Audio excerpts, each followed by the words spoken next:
Hoje é o 78º dia da nossa meditação no livro O Pão Nosso para 365 dias, 19 de março. E neste capítulo em particular, o bispo fala sobre a fé que funciona, baseado em Gênesis 15, versículo 6, que diz: ele creu no Senhor, e isso lhe foi imputado para justiça. Aqui ele fala, ele trata de Abraão. Aí ele segue dizendo: a crença que você tem é o poder de Deus dentro de você. A crença que você tem, a fé que você tem, é o poder de Deus dentro de você. Então isso aqui já fala muito, já diz muito. Essa fé funciona aliada ao raciocínio, não à emoção. Raciocínio. Quando a Bíblia cita a palavra espírito com E minúsculo, trata-se do poder cognitivo do homem, o poder de pensar, está aliado ao raciocínio. Então a fé é aliada ao raciocínio. Você sabe que Deus pode tudo, sabe que está escrito que Ele está com você. Então raciocina: se Deus é comigo, não preciso ter medo dessa situação, nem ficar tímido diante das adversidades. Você reflete no que está escrito na palavra de Deus. Não repete versos decorados. Isso até um papagaio é capaz de fazer. Muitos religiosos recitam o primeiro versículo do Salmo 23. O Senhor é o meu pastor, nada me faltará. Mas tudo lhes falta. Falta, pois não creem. Creem da boca para fora. Se o Senhor é o seu pastor, nada vai lhe faltar. Se faltar, é porque o Senhor não tem sido o seu pastor. Simples assim. O pastor, ele guia as ovelhas, e as ovelhas ouvem a voz do pastor. Elas seguem a direção do pastor.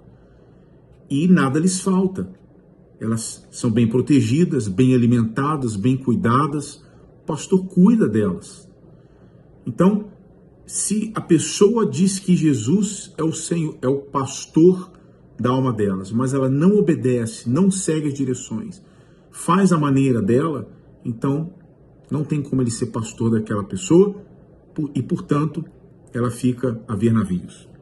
Mas se o Senhor é seu pastor e algo ainda lhe falta, então você vai até ele e cobra. Aqui já é o caso daqueles que obedecem, que seguem a voz do seu pastor, mas está lhe faltando algo. Então ele diz: Senhor, o Senhor é meu pastor. Está escrito aqui que nada falta às suas ovelhas. Sou sua ovelha.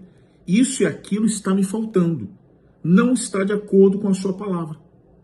Então, ele honra essa ousadia, porque essa ousadia nada mais é do que reação de fé. E Deus se agrada desse tipo de ousadia, jovem.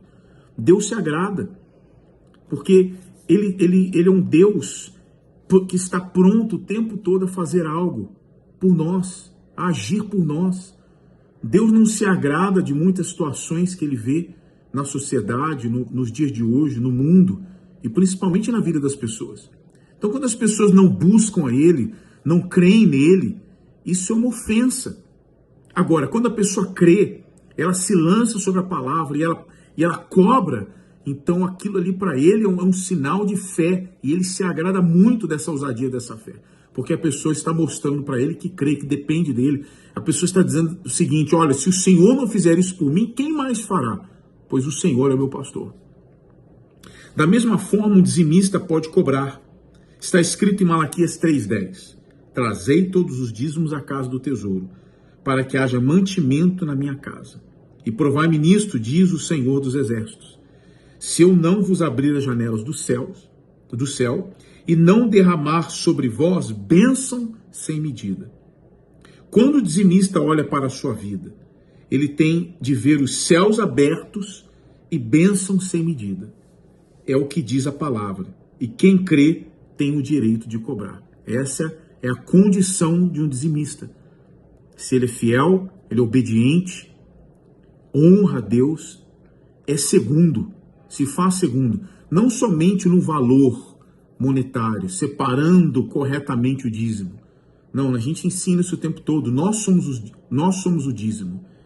Se eu logo pela manhã acordo e ligo a televisão, ligo o rádio, vou checar minhas mensagens no WhatsApp, entro na internet, antes de falar com Deus, então eu não sou dizimista.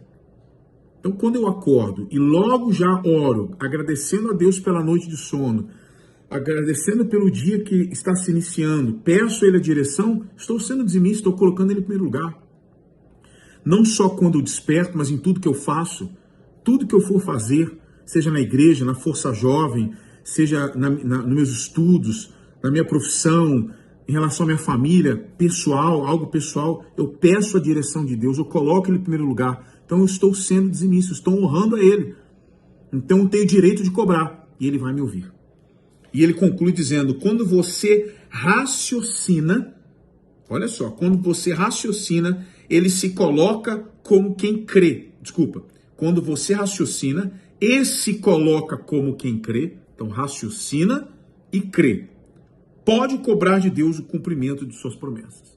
Então, pode cobrar, Jó. Se você tem sido fiel, se você de fato tem sido uma ovelha, tem dado ouvidos à voz do seu pastor, pode cobrar, porque agora, nesse momento, ele está pronto a lhe abençoar.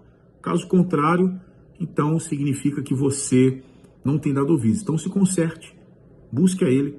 Hoje é domingo, busque a Deus, compareça a uma das reuniões, faça isso e com certeza Ele vai te honrar. Tá bom? Deus abençoe, até amanhã com mais uma meditação.